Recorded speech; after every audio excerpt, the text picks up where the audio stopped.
All right, hey everyone, it's Rudy Davis again. I'm gonna make one more video before I go to bed tonight, if no prisoners call. Um, you know, I haven't talked about the Chad Joy Whistleblower Report, and you guys got to know about the Chad Joy Whistleblower Report. I think the last time I talked about that was in October of 2016. It's now March of 2017. So, you say, what about the Chad Joy Whistleblower Report? Well, you got to know who Chad Joy was. You got to know who he worked with. You got to know the Senator Ted Stevens case. This guy is Joseph Bottini. He's an absolute evil, wicked reprobate on a fast train to hell. That's Joseph Bottini back there. That's Brenda Morris. That's Nicholas Marsh. The story is that he killed himself because he couldn't handle the spotlight when people started to investigate him and what he did to Senator Ted Stevens.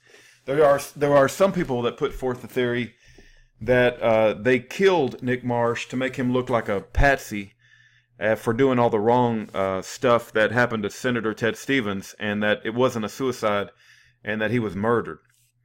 But regardless, he did die, and it was reported in the paper that it was a suicide.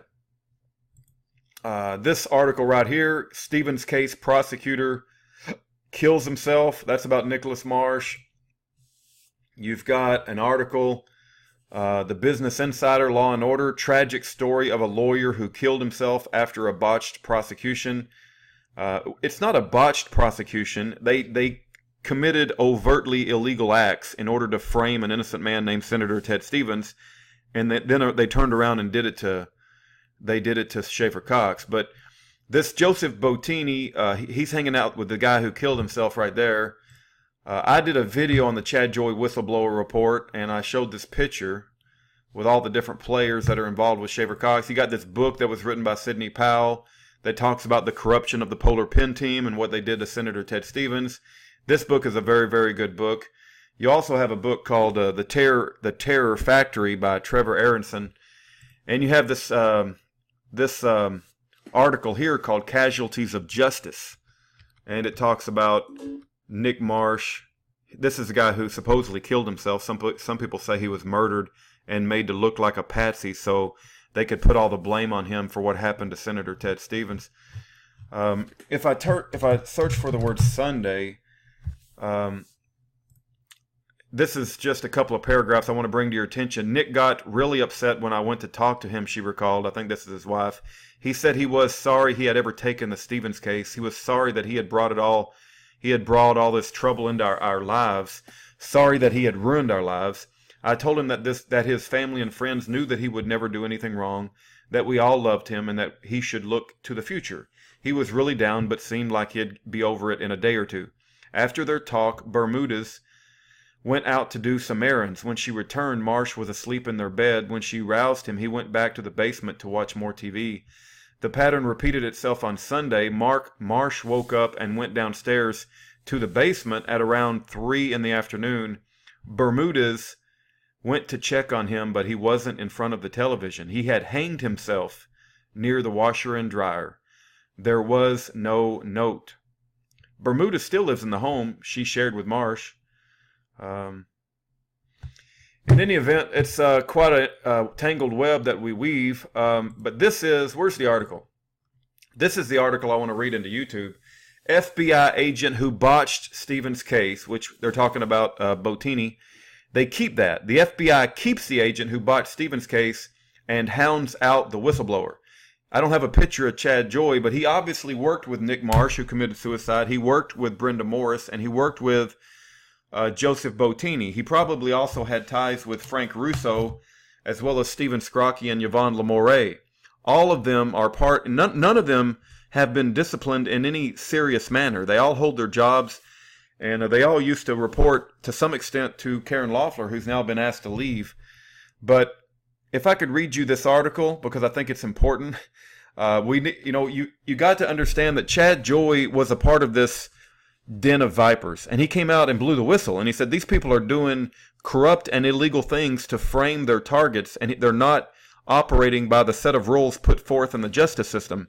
Turn over exculpatory evidence, don't manipulate witness testimony, don't use testimony of pedophiles like Bill Allen.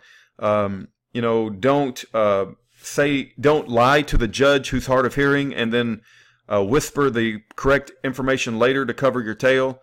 So there's so many wickedness that's going on with these people. And Chad Joy blew the whistle. Now, you would think when someone blows the whistle that he would be treated and it would be investigated in a proper manner. But what did the FBI Pollard Pen team do when Chad Joy blew the whistle? They fired Chad Joy and they kept all the people that he blew the whistle on. And this article, this Alaska Dispatch article is about that very topic. So again, let's read it. FBI keeps agent who botched Stevens case and hounds out the whistleblower. On June the 7th, 2012, posted by FBI whistleblowers. Posted in FBI whistleblowers. The Alaska Dispatch published a story yesterday that reveals how the Federal Bureau of Investigation condones misconduct and punishes those who speak out for the truth. The story by investigative reporters Amanda Coyne and Tony Hopfinger is called "Why is the Lead Agent in the Botched Case Against Ted Stevens Still Working for the FBI?" That would be this article here. This is a hard article to find, believe it or not. A lot of the links have disappeared, but I did find this one, so I'm going to save it so it doesn't disappear completely. But that's a very good question. Why is the lead agent in the botched Stevens case still employed? If they had fired him, it's very possible that Schaeffer Cox would have never been put in prison, because if they can do it to a United States senator and he has access to the best lawyers and law firms in the world, then they can certainly do it to a poor son of a Baptist minister named Schaeffer Cox. When I say do it, I'm talking about framing you as an innocent man. So they said they refer to that article, and then they go on to write, the lead agent in question is Mary Beth Kepner. Okay, she's talking about Mary Beth Kepner. So it wasn't Bottini, but it was Mary Beth Kepner. That would be this lady here. Boom. I believe that's her. If I'm not mistaken. I always get her and Sandra Klein mixed up. But anyway, the whistleblower is Chad Joy, who was Kepner's partner during the 2008 Stevens investigation. In an 8-page whistleblower disclosure, Joy alleged that Kepner hid information that Stevens' legal team should have been entitled to review, leaked grand jury testimony of government witnesses, didn't document interviews, acted inappropriately with sources, and failed to properly document, acted inappropriately with sources. Bill Allen was a pedophile having sex with Bambi Tyree when she was below the age of consent.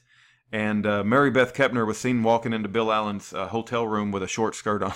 And she never wore short skirts. You think if you have $300 million and you're an FBI, if you're a CEO of a big company, you think you might be able to get a few FBI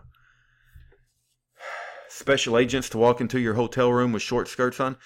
Acted inappropriately with sources and failed to properly document for a judge an application for a wiretap. Joy alleged that the prosecution also failed to disclose evidence and transported a witness back to Alaska to make him unavailable to testify at the trial. Coyne and Hopfinger reference a newly released Department of Justice report that confirmed Kepner's misconduct in the Stevens investigation. The report is dated August 2011. Kepner is still on the job at the FBI. Let's see. Yeah, that page doesn't even work anymore. That's why you got to get all these articles. This justice report that they refer to, it goes to a 404 page not found. Anyway, Kepner still got her job. Bottini still got his job. Scrocky still got his job. Karen Loeffler don't have her job, though. The Stevens case was Joy's first case as an FBI agent. I don't want to be punished for coming forward, he wrote in 2009. The FBI removed him from all criminal cases. Coyne and Hopfinger say this effectively ended his career. In early 2010, he resigned. Meanwhile, the U.S. Attorney's Office in Anchorage, Alaska, launched an investigation led by Frank Russo. Russo, I think he worked very closely with Bottini. Russo found that Kepner's lapses were minor and then nitpicked Joy's work. Stephen M. Cohn, executive director of the National Whistleblower Center, told Cohn and Hopfinger that Russo's investigation into Joy's complaint was illegal. Cohn explained that the procedures require investigations to be forwarded to the Inspector General for the Department of Justice. Department of Justice officials refused to answer Coyne and Hopfinger's questions about the Russo investigation. This is all very troubling. If someone blows the whistle on an issue, they are going to face retaliation, Cohn said. Part of the defense is always to discredit the witnesses. That is why it is necessary to take the whistleblower case out of the hands of the locals. Cohn called for the Inspector General to look into Joy's original complaint and begin an investigation into how the complaint itself was handled. FBI rules bar a supervisor from taking retaliatory action against a whistleblower. Cohn said that because Joy's whistleblower memo helped trigger the investigation, one that ultimately led to Stevens essentially being exonerated, the review of the charges and the decision to take him off the criminal case was a retaliatory action. Keep in mind, if Chad Joy hadn't blown the whistle, it's very possible that Senator Ted Stevens would still be guilty today, and his conviction would have never been overturned. Former FBI agent and NWC board member Jane Turner also suffered retaliation. She blew the whistle on agents who took mementos from Ground Zero following the 9/11 terrorist attacks. She won a jury verdict against the FBI over her treatment. Turner said that agents who violate FBI's code of silence are undercut and isolated. They do everything they can to get you to quit, she said. When you blow the whistle on the FBI, it's a death by a million paper cuts, she told the Alaska Dispatch. Now, this is a document that I found on the internet. It appears to be Emmett Sullivan, EGS. I don't know what Emmett G. Sullivan, who is a judge in Senator Ted Stevens' case. And it talks about who was being investigated for prosecutorial misconduct. Okay? Investigation, conduct pursuant the court's order. That would be this page right here. Judge Emmett Sullivan. He's this guy. That's Judge Emmett Sullivan right there. He's that guy, this black guy. Anyway, he investigated. He got so upset at Joseph W. Bottini and the Polar Pen team. He told Hank Schulke to go investigate him and to expose them for all their evilness. Well, who did he want to investigate? He asked them to investigate Bottini, James Goki, Nicholas Marsh, who committed suicide, Brenda K. Morris, and Edward P. Sullivan, and William W. Welch III. Okay, and they're being fed information, right? They're being fed information by Mary Beth Kepner. You understand what's going on? Because the Department of Justice prosecutors work hand in hand with the FBI. If you come down here and search for the word Russo during this investigation, whoa, you see Frank Russo. Well, there's Frank Russo. He must have been working. He interviewed Bambi Tyree. And Bambi Tyree was the underage girl that CEO Bill Allen was having sex with. And Frank Russo had incentive to cover up for his friend Bottini. And Bottini was playing dirty. This guy couldn't handle it. He was either murdered or committed suicide. What do you guys think? Can you see the picture? Hey, in the Bible it says the Lord got so tired of humankind that he just decided to have a flood and kill most all of us except for 8 people. This guy's sitting in prison. He's going to be in prison for 26 years. Insane. All he did, all Schaeffer did was say, hey, I believe in the Constitution and freedom, and I don't think anybody should be taking advantage of underage girls. And I think that we shouldn't be having our police force running drug operations. So all these people gathered up together and they put Schaeffer in prison. Y'all have a good night.